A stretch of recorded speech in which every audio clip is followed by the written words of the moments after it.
Avant de commencer, j'ai entendu dire que certains fans de Bilal se fâchent contre tout ce qui donne autre chose que des compliments à la chanson. Si vous faites partie de ce groupe, ne regardez pas cette vidéo. Dire à quelqu'un que son avis ne compte pas ou qu'il devrait mourir parce qu'il n'est pas d'accord avec vous est une insulte envers l'Eurovision et envers l'artiste que vous cherchez à protéger. Sur cette chaîne, on attache une grande importance aux opinions variées, parce que sans elles, l'Eurovision ne serait pas un concours. Merci de m'avoir écouté. Hello everyone, I am Tessellating Hexagons, and please excuse my French accent. I'm trying, okay? French is difficult, but as you can sort of infer from the fact that I had to do a 40-second opening bit in French, France has chosen their song for Eurovision 2019. So that explains the French. So anyway, after another year of Destination Eurovision, this year the winning candidate is one Bilal Hassani with the song Roi, which means king. I do struggle saying roi correctly, but anyway, lyrics by Bilal himself, and music by Bilal plus Emily Satt and Jean-Carl Lucas, otherwise known as Madame Monsieur, you might recognise him from last year, and someone who calls themselves Medellin, or Medellin? Anyway, the song is presented in French and English, but I would say not franglais, just swapping back and forth between English and French every now and then. Kind of like when they were writing the song, the meeting went something to the effect of Alors, Bilal, tu veux chanter en français ou en anglais? Oui. And there's nothing wrong with that. So let's take a closer look at what we ended up getting as a result of that fun little meeting, because clearly that's definitely how it actually went in real life, for sure. Now, I'm not going to lie to you lovely people, my very, very, very first encounters with this song weren't exactly favourable. I didn't watch any of the Destination Eurovision shows apart from the final, so I did go into it with absolutely no expectations whatsoever, and, well, there was more than one entry on the night whose live vocals didn't really come across all that well, and Bilal was one of them, so I didn't get to hear the best version of the song right out of the gate, if you can understand that.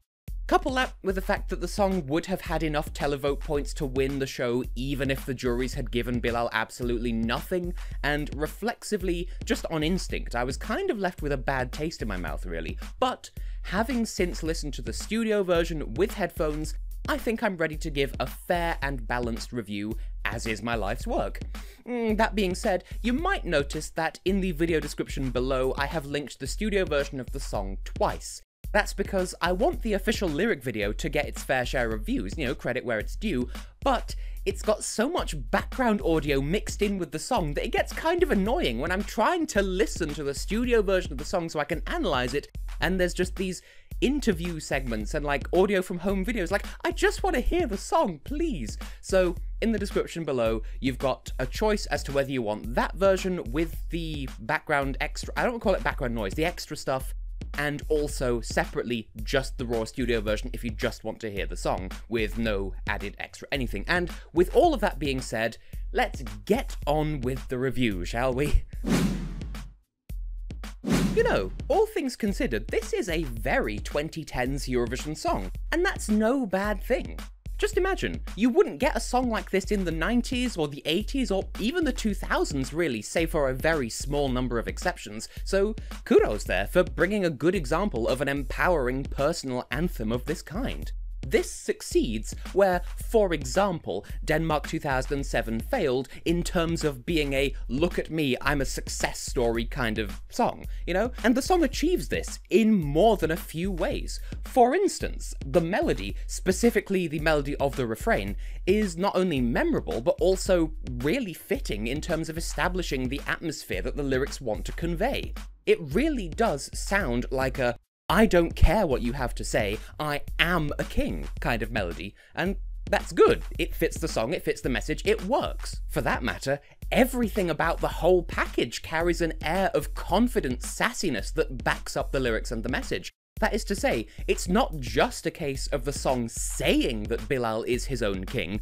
Bilal also demonstrates it through how he performs the song and how it's conveyed, in tone, in movement, in body composition, in presentation. It's all there. It's a complete package in that regard. And even if you were to take all of those positive points away, the performance is still memorable on top of that because of two key factors. There's Bilal's distinctive, memorable, self-confident appearance and personal presentation, which, gorgeous by the way. And there's also, on top of that, the hand gesture that he uses throughout the song, which I sort of can't quite replicate because I'm wearing a hat, but, you know. Granted, it did take me more than a little while to realise that this is supposed to be a crown rather than just being the roi gesture, but once that clicks, everything falls into place. So, yeah, it does seem like France has it all sewn up in the presentation department, and I respect that. Okay, well, that being said, I can't praise the song's presentation completely wholesale.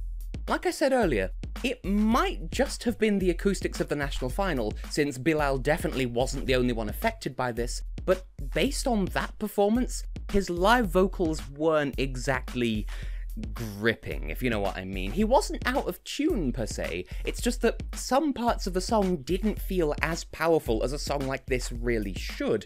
And if the performance shows any signs of weakness whatsoever, then the entire message of the song just begins to fall apart. And for that matter, bear in mind how I started off this video. When I first heard this song, I just instinctively got the impression that it's one of those songs where you're not allowed to criticize it because of a certain very vocal pocket of fans. And sure enough, when I looked into it, I discovered that, yeah, some of Bilal's fans are exactly that kind of toxic and aggressive. Please, everyone is allowed to have an opinion. Liking this song is valid. Not liking this song is valid. Not feeling strongly one way or the other is also valid. You don't have to be polarized, and you don't have to scream one way or the other. Please, don't insult your favorite artists by giving their fandom a bad name. And finally, getting back on track, one last major thing with the song that you might not enjoy so much is, if you can't really vibe with the song's message, so to speak, you know, if the whole self-empowerment thing doesn't feel relatable to you, if it doesn't resonate with you, then this song doesn't really have much else besides that to offer.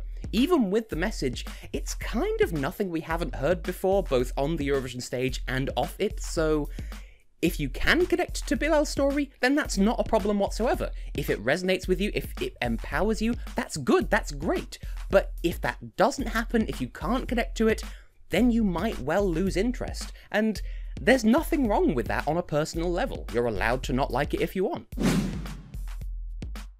As for me though, do I like it?